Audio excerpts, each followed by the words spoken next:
नहमदुहु व नसल्ली अला रसूलिहिल करीम अम्मा बाद औज़ु बिल्लाहि मिनश शैतानिर रजीम बिस्मिल्लाहिर रहमानिर रहीम रब्बि इश्रह ली सदरी व यस्सिर ली अमरी वहलुल उक़दतम मिन लिसानी यफ़क़हू क़ौली।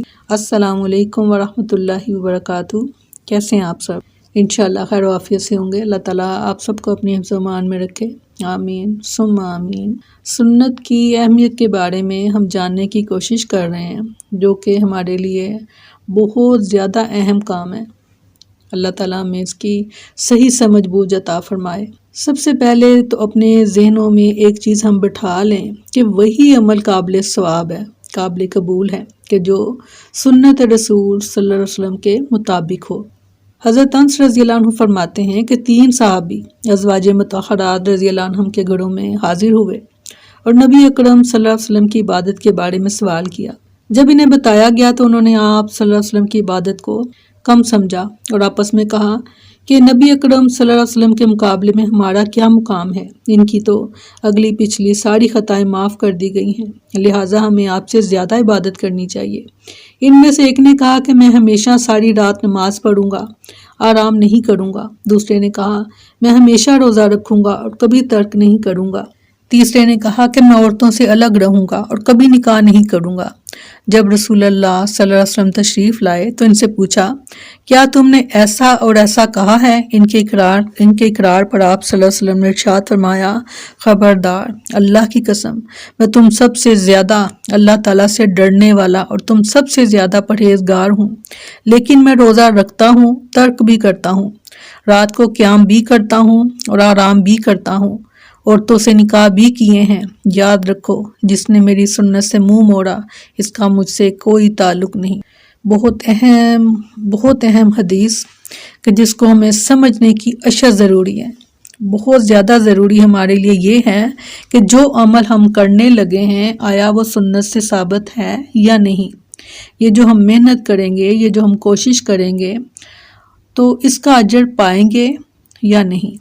तो शर्त बता दी गई है। किसी भी नेकी के लिए शर्त है 2 चीज़ें, क्या वो अल्लाह के हुक्म से है और क्या वो आप सल्लल्लाहु अलैहि वसल्लम के तरीके पर है। ये 2 चीज़ें हैं और अगर ये दोनों चीज़ें उस नेकी में पाई जाती हैं तो वो नेकी काबिल कबूल है। इसके अलावा कोई नेकी भी कबूल नहीं की जाएगी जिसमें एक भी चीज़ इसमें नहीं होती, या अल्लाह का हुक्म नहीं होता या आपकी सुन्नत के मुताबिक नहीं होता।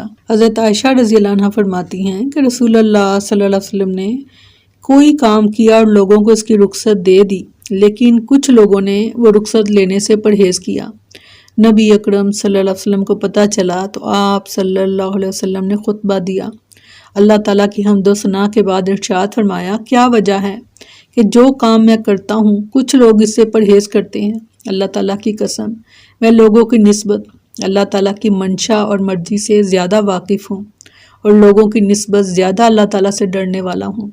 यानी तुम लोग ना तो मुझसे ज़्यादा अल्लाह ताला के अहकामात से वाकिफ़ हो सकते हो और ना ही मुझसे ज़्यादा मुत्तकी बन सकते हो। बहुत अहम हदीस, बहुत अहम।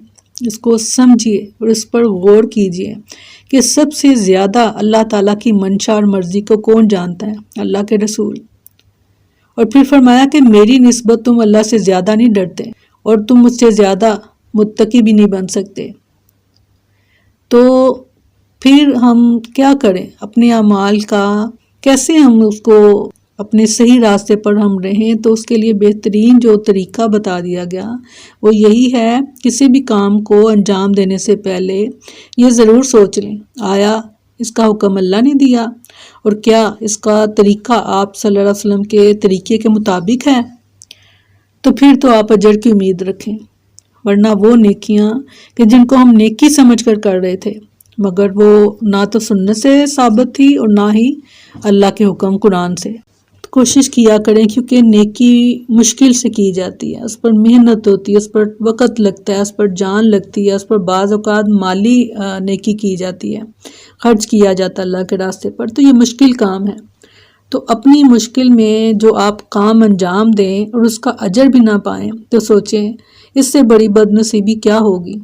तो बार बार एक ही बात रिपीट ये की जा रही है कि तरीका हुक्म अल्लाह का और तरीका آپ صلی اللہ علیہ وسلم کا، تو وہی نیکی جو ہے وہ قابل قبول ہے۔ حضرت جابر رضی اللہ عنہ سے روایت ہے کہ رسول اللہ صلی اللہ علیہ وسلم رمضان میں فتح مکہ والے سال مکہ کے لیے مدینہ سے نکلے تو آپ صلی اللہ علیہ وسلم نے روزہ رکھا، جبکہ قرا غمیم جگہ کا نام ہے پہنچنے تک لوگوں نے بھی روزہ رکھا۔ چنانچہ آپ صلی اللہ علیہ وسلم نے پانی کا پیالہ منگا کر اونچا کیا، یہاں تک کہ لوگوں نے اس پیالے کو دیکھ لیا، پھر آپ صلی اللہ علیہ وسلم نے پی لیا۔ بعد میں آپ صلی اللہ علیہ وسلم کو بتایا گیا کہ کچھ لوگوں نے ابھی بھی روزہ رکھا ہوا ہے۔ اس پر آپ صلی اللہ علیہ وسلم نے ارشاد فرمایا، یہ لوگ نافرمان ہیں، یہ لوگ نافرمان ہیں۔ ناراضگی کا اظہار کیا گیا اور فرمایا کہ اللہ تعالیٰ تمہیں جو سہولت، جو آسانی دیں تم اسے لے لو، یعنی سفر میں اگر کوئی چاہے تو روزہ رکھے، چاہے تو روزہ نہ رکھے، کیونکہ اللہ تعالیٰ نے رخصت عطا کی ہے کہ تم بے شک سفر میں روزہ نہ رکھو اور وہ روزے باقی دنوں میں جو ہیں ان کو ادا کرو۔ تو ایک سہولت اللہ تعالیٰ دے رہے ہیں، تو اس سہولت کو چھوڑنا اور اپنے آپ کو مشکل میں ڈالنا، یہ اللہ اور اس کے رسول کو یہ چیزیں پسند نہیں ہیں کہ وہ عمل جو سنت رسول صلی اللہ علیہ وسلم کے مطابق نہ ہو تو وہ اللہ تعالیٰ کے ہاں مردود یعنی ناقابل قبول ہے۔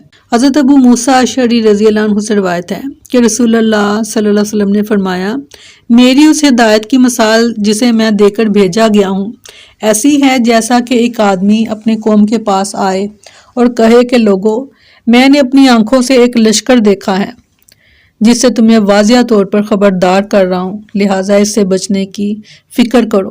قوم کے کچھ لوگوں نے اس کی بات مان لی اور راتوں رات چپکے سے نکل گئے، جبکہ دوسرے لوگوں نے جھٹلا دیا اور اپنے گھروں میں غفلت سے پڑے رہے۔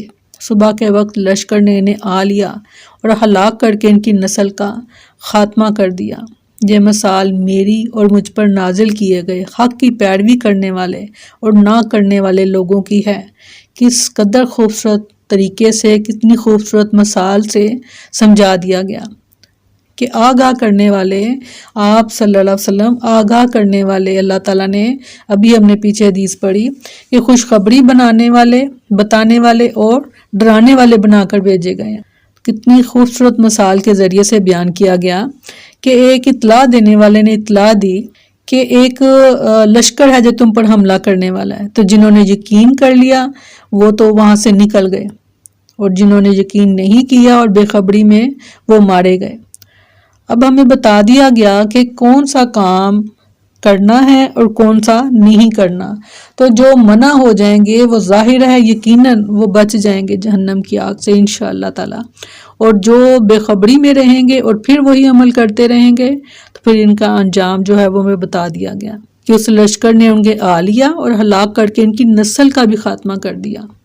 فرمایا یہ مثال میری اور مجھ پر نازل کیے گئے حق کی پیروی کرنے والے اور نہ کرنے والے لوگوں کی ہے۔ حضرت ارباز بن ساریہ رضی اللہ عنہ سے روایت ہے، انہوں نے رسول اللہ صلی اللہ علیہ وسلم کو فرماتے ہوئے سنا ہے، لوگو، میں تمہیں ایسے روشن دین پر چھوڑے جا رہا ہوں کہ جس کی رات بھی دن کی طرح روشن ہے، اس سے وہی شخص گریز کرے گا جسے ہلاک ہونا ہے۔ بہت اہم، بہت خوبصورت احادیث، آیات ہم پڑھ رہے ہیں کہ سنت کس قدر اہم ہے ہمارے لیے۔ بار بار ایک ہی جملہ جو ہے ہم بول رہے ہیں اور آپ سن رہے ہیں کہ کس قدر اہم ہے ہمارے لیے سنت، یعنی اس کے بغیر ہمارا سمجھے کہ کوئی بھی کام، کوئی بھی نیک عمل ہے جو وہ قبول نہیں ہے۔ اللہ تعالیٰ میں سنتوں کی پیروی کرنے والا بنائے، آمین ثم آمین۔ السلام علیکم ورحمۃ اللہ وبرکاتہ۔